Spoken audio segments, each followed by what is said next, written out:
أنا فريدة، وأنا مجدي، وإحنا جايين نثير الجدل. ونناقش حكاوي من جوه كل بيت. الحموات الفاتنات. حماتي، حبيبتي، إزيك؟ مش هتيجي تقعدي معانا كام يوم؟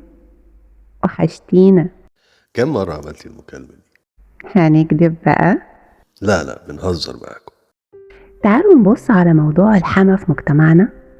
حتى لو حصل تغيير كبير في المنظور الاجتماعي ليها، إلا إن النموذج ده لسه موجود.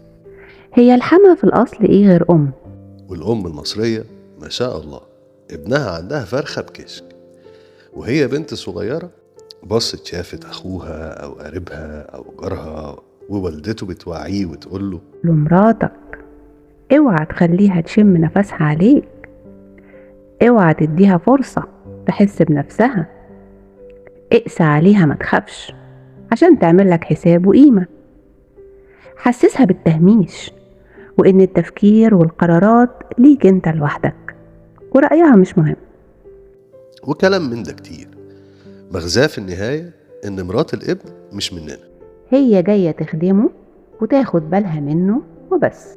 طبعا زي ما قلنا جزء كبير من ده اتغير، بس الأكيد إن النموذج ده لسه موجود.